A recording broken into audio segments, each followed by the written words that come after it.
آمن الرسول بما انزل الیہ من ربہ والمؤمنون، ایمان لائے رسول صلی اللہ علیہ وسلم اس چیز پر کہ جو نازل کی گئی ان کی جانب ان کے رب کی طرف سے۔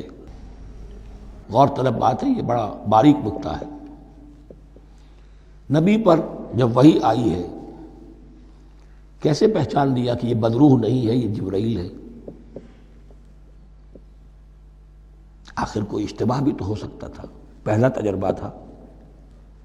اس سے پہلے نہ آپ نے کہانت سیکھی، نہ آپ نے کوئی اور اس طرح کی نفسیاتی ایکسرسائزز کی۔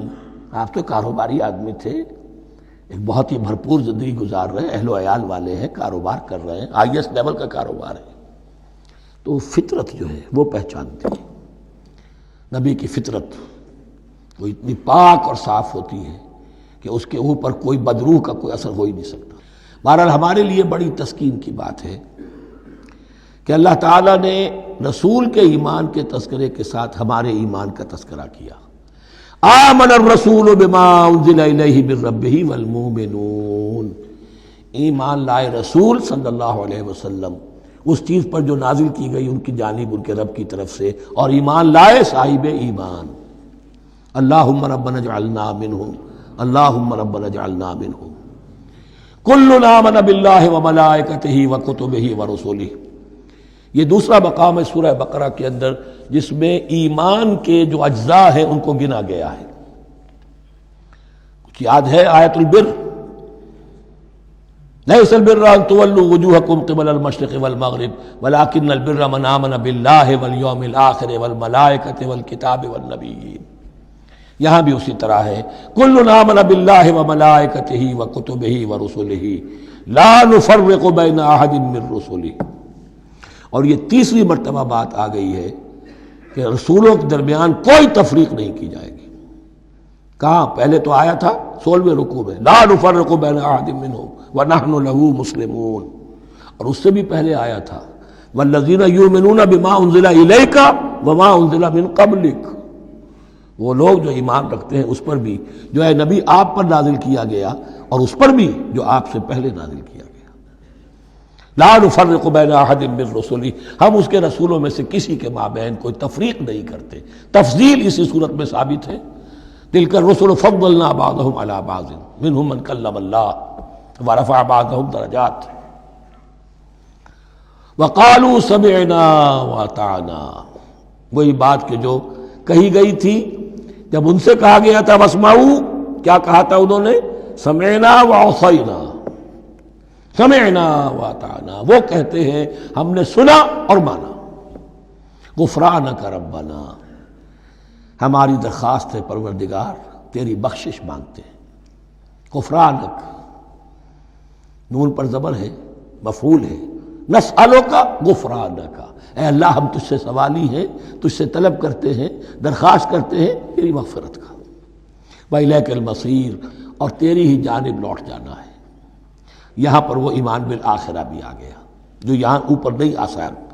آمن باللہ وملائکتہ وکتبہ ورسلہ، پھر رسولوں کے ضمن میں لا نفرق بین احد من رسلہ، لیکن اس کے بعد وإلیک المصیر، مغفرت اور اللہ کی طرف ہی لوٹ جانا ہے ہمارا، اس میں ایمان بالآخرہ آ گیا۔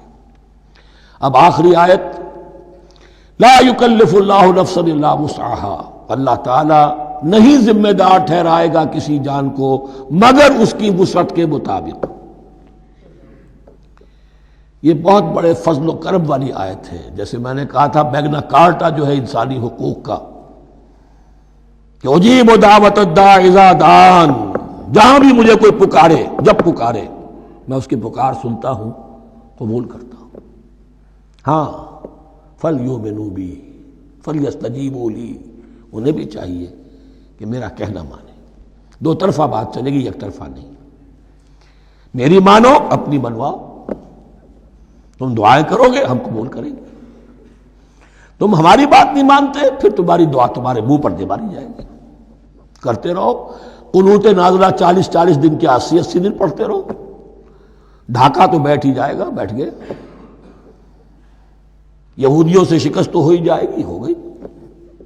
کرتے رہو، حرمین میں پڑھتے رہو قنوت نازلہ، مکے میں پڑھو، مدینے میں پڑھو، پوری دنیا میں پڑھو، اللہ کو پیٹھ دکھائی ہوئی ہے، اس کے دین کو پاؤں تلے روندا ہوا ہے، اللہ کے باغیوں سے دوستی ہے، کسی نے قبلہ ماسکو کو بنایا تھا اور کسی نے واشنگٹن کو بنایا تھا، تمہاری دعائیں کیسے قبول ہوں؟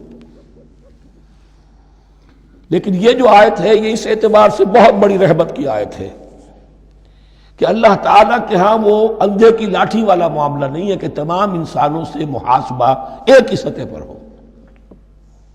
اللہ جانتا ہے کس کی کتنی وسعت ہے، اور وسعت کن چیزوں سے بنتی ہے۔ آپ کو کوئی اور جین ملے ہیں، مجھے کوئی اور جین ملے ہیں، انہیں کوئی اور جین ملے ہیں، یہ جینز، ان جینز کی اپنی اپنی خصوصیات ہیں، خصائص ہیں، پراپرٹیز ہیں، لیمیٹیشنز ہیں۔ آپ کو کوئی اور ماحول ملا، اسے کوئی اور ماحول ملا، اسے کوئی اور ماحول ملا، تو hereditary factors multiplied by environmental factors, ان دونوں سے ایک شخصیت کا ہیولہ بنتا ہے انسان کا، جس کو پیٹرن کہتے ہیں ہمارے مستری لوگ۔ جب لوہے کا کوئی شے جو ہے ڈھالنی ہے تو اس کے لیے پہلے مٹی کا یا لکڑی کا ایک پیٹرن بناتے ہیں، انگریزی میں پیٹرن ہے، وہ پیٹرن کہتے ہیں ہمارے مستری لوگ۔ اب آپ لوہا جو ہے اس کو جب اسے کر لیں گے، مائع بنا لیں گے، گلا لیں گے، پھر اس میں ڈالیں گے، وہی شکل ہو جائے گی۔ یہ شاکلہ ہے ہر انسان کا جو بن جاتا ہے۔ قُلْ كُلٌّ يَعْمَلُ عَلَى شَاكِلَتِهِ فَرَبُّكُمْ أَعْلَمُ بِمَنْ هُوَ أَهْدَىٰ سَبِيلًا۔ اس شاکلہ کے اندر اندر آپ کو محنت کرنی ہے۔ اللہ جانتا ہے کس کا شاکلہ وسیع تھا، کس کا شاکلہ تنگ تھا، کس کے جینز اعلیٰ تھے، کس کے جینز ادنا تھے، کس کے ہاں ذہانت زیادہ تھی، کس کے ہاں جسمانی قوت زیادہ تھی۔ جو بھی کچھ اس نے دیا ہے، جس کو وہاں ہم نے رکھا، اس کو وہاں رکھا، اس نے وہاں تعلیم پائی، اس نے یہاں تعلیم پائی، جو بھی انوائرمنٹل فیکٹرز آئے ہیں، جو بھی جینیٹک فیکٹرز آئے ہیں، سب اللہ کے علم میں ہے۔ ان سب کو ملحوظ رکھ کے اللہ حساب لے گا۔ جو شاکلہ ہم نے تمہیں دیا تھا اس میں تم نے کیا کیا؟ ایک شخص کے اندر فرض کیجئے استعداد ہی ہے 20 درجے کی استعداد ہے، اس نے فرض کیجئے 18 درجے کام کر دیا، کامیاب ہو گیا۔ کسی میں استعداد 100 درجے کی تھی، اس نے 50 درجے کیا، ناکام ہو گیا۔ حالانکہ کمیت کے اعتبار سے 50 درجے زیادہ ہے 18 درجے سے، لیکن یہ 18 درجے کا کام وہ کر رہا ہے جس کے اندر استطاعت تھی ہی 20 کی، یا 18 ہی کی تھی، اس نے پوری کر دی۔ اور 50 درجے والا وہ جس کو اللہ نے دے رکھی تھی 1000 کی استطاعت، اس کا وہ 50 بیکار ہو گیا۔ تو اللہ تعالیٰ کا محاسبہ جو ہے انڈیویجول ہے، اس لیے فرمایا گیا کلہم آتی ہے یوم القیامت فردا، ان میں سب لوگ اس دن قیامت کے دن سب آئیں گے اکیلے اکیلے، تنہا تنہا، ہر ایک کا حساب ہوگا وہاں، اور ہر ایک کا حساب ہوگا لا یکلف اللہ نفسا الا وسعہا، اللہ ذمہ دار نہیں ٹھہرائے گا کسی بھی جان کو مگر اس کی وسعت کے مطابق۔ البتہ اس کا اب ایک ریورس ہے۔ ہوتا کیا ہے، ہم سمجھتے ہیں دنیا میں تو بھاگ دوڑ کر رہے ہیں، اور دین اجی ہمارے اندر تو استطاعت، دین کے کام کی صلاحیت ہی نہیں ہے۔ دنیا میں دیکھیں بڑے کامیاب تیزی کے ساتھ دوڑ رہے ہیں، کامیاب پر کامیاب، دین ہمارے اندر تو استطاعت نہیں ہے، استعداد ہی نہیں ہے، کیا کریں؟ یہ دھوکہ ہے، سیلف ڈسیپشن ہے۔ استعداد اور استطاعت کے بغیر اور صلاحیت اور ذہانت کے بغیر دنیا میں بھی آپ کما نہیں سکتے، محنت نہیں کر سکتے، کوئی نتائج حاصل نہیں کر سکتے۔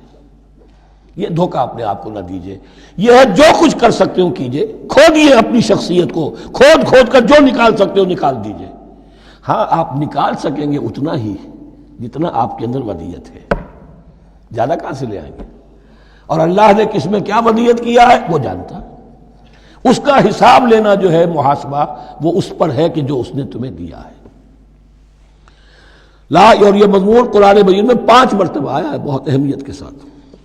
لا یکلف اللہ نفسا الا وسعہا لہا ما کسبت وعلیہا ما اکتسبت، اسی جان کے لیے ہے جو اس نے کمایا، اور اس کے اوپر وبال بنے گا جو اس نے برائی کمائی۔ لیکن لام اور علا، لہا ما کسبت، جو بھی اس نے نیکی کمائی اس کے حق میں ہے، اس کے لیے ہے، اس کا اجر ملے گا، ثواب ملے گا، اور جو بدی کمائی وہ اس پر وبال بنے گا، اسی کے لیے اس کو سزا ملے گی، اسی کے حوالے سے۔ اب وہ آخری دعا آ گئی، جامع ترین اور عظیم ترین دعا ہے قرآن مجید کی۔ ربنا لا تؤاخذنا ان نسینا او اخطانا۔ اہل ایمان کے راستے پر، عمل صالح کے راستے پر مقدور بھر، امکان بھر اپنی شخصیت کے کونوں کھدروں میں سے بھی نکال کر، اپنی ریزیڈول انرجیز کو بھی نکال کر اللہ کی راہ میں لگا دیں، لیکن اس کے بعد بھی کوئی غرہ نہ ہو، کوئی غرور نہ ہو، کوئی اپنی محنت پر، اپنی نیکی پر، اپنی کمائی پر، اپنے کارناموں پر کہیں انسان دھوکہ نہ کھا جائے۔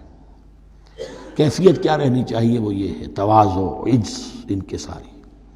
ربنا لا تؤاخذنا ان نسینا او اخطانا، اے رب ہم سے مواخذہ نہ کیجو اگر ہم بھول جائیں یا ہم سے خطا ہو جائے۔ نسیان بھی ہے، الانسان مرکب من الخطاء والنسیان، انسان کے اندر یہ دونوں چیزیں، خطا اور نسیان، یہ تو گندھی ہوئی ہیں۔ خطا یہ ہے کہ آپ نے اپنی امکانی حد تک تو نشانہ ٹھیک لگایا تھا، نشانہ خطا ہو گیا، ٹھیک ہے، کوئی بات نہیں، آپ کی نیت صحیح تھی۔ ایک اجتہاد کرنے والا اجتہاد کر رہا ہے، امکانی حد تک اس نے کوشش کی ہے کہ صحیح رائے تک پہنچے، لیکن خطا ہو گئی، اللہ معاف کرے گا۔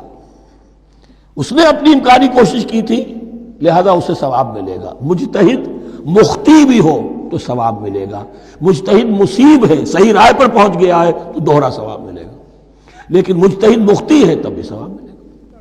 تو بھول چوک پر، یہ بھول چوک، خطا جو ہے چوک صحیح ہے بالکل لفظ اس کے لیے، چوک جانا، نشانہ چوک گیا۔ تو اے پروردگار، جو بھی ہم سے سرزد ہو جائے، غلطی ہو جائے، بھول کی وجہ سے یا خطا کی وجہ سے، اس پر مواخذہ نہ کیجو۔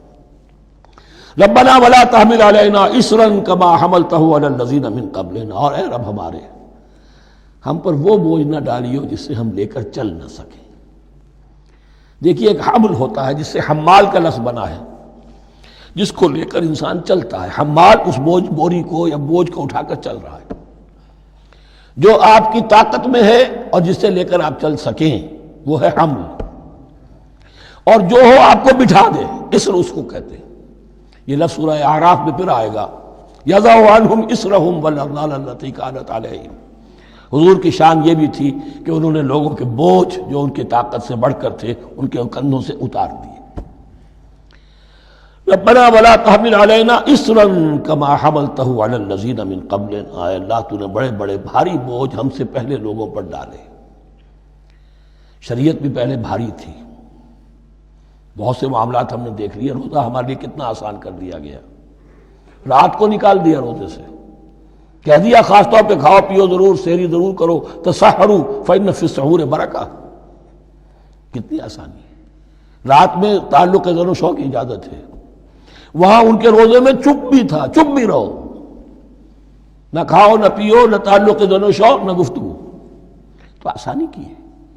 ان کے ہاں یوم سبت کا حکم تھا اتنا سخت، کوئی کام نہیں کرو گے۔ ہمارے ہاں وہ تھوڑے سے وقت کے لیے، اذا نودی للصلاۃ من یوم الجمعۃ فاسعوا الی ذکر اللہ وذروا البیع، اذان سے لے کر اور نماز کے ادا ہو جانے تک ہر کاروبار دنیاوی حرام ہے، لیکن اس سے پہلے اس کے بعد آپ کر سکتے ہیں، تو آسانی ہے۔ ربنا ولا تحمل علینا اصرا کما حملتہ علی الذین من قبلنا ربنا ولا تحملنا ما لا طاقۃ لنا بہ، اور اے رب ہمارے، ہم پر وہ بوجھ نہ ہم پر عائد کیجو، ہم پر ڈالیو جس کی کہ ہمارے اندر طاقت نہ ہو۔ واعف عنا، ہم سے درگزر فرماتا رہے، ہمیں معاف کرتا رہے۔ واغفر لنا، اور ہمیں بخشتا رہے۔ مغفرت کا لفظ جو ہے اس کو سمجھ لیجئے ڈھانپنا۔ مغفر کہتے ہیں خود کو، جو ہیلمٹ پہنا ہوتا ہے تاکہ گولی جو ہے وہ سر پہ لگے تو یہ آپ کو بچا لے۔ مغفر خود پہنتے تھے تلوار کے وار سے سر کو بچانے کے لیے، سر کو ڈھانپا ہوا مغفر سے۔ تو گناہ کو اللہ تعالیٰ اپنی رحمت سے ڈھانپ دے۔ واغفر لنا، ہماری خطاؤں کی پردہ پوشی فرما دے۔ ورحمنا، اور ہم پر رحم فرما۔ انت مولانا، تو ہمارا مولا ہے، والی ہے، ہمارا پشت پناہ ہے، مددگار ہے۔ اللہ ولی الذین آمنوا یخرجہم من الظلمات الی النور فانصرنا علی القوم الکافرین، بس ہماری مدد فرما کافروں کے مقابلے میں۔ انہی الفاظ پر وہ دعا ختم ہوئی تھی جو طالوت کے ساتھیوں نے کی تھی علیہ الصلوۃ والسلام۔ اصل میں یہ دعا اب تلقین کی جا رہی ہے، مرحلہ سخت آ رہا ہے، مرحلہ سخت ہے اور جان عزیز، تاب لاتے ہی بنے گی غالب۔ اب وہ مرحلہ آ رہا ہے، اس کے لیے تیار ہو جاؤ۔ یہ سارا حصہ جو ہے در حقیقت یہ تمہید ہے غزوہ بدر کی۔ بارک اللہ لی ولکم فی القرآن العظیم ونفعنی وإیاکم بالآیات والذکر الحکیم۔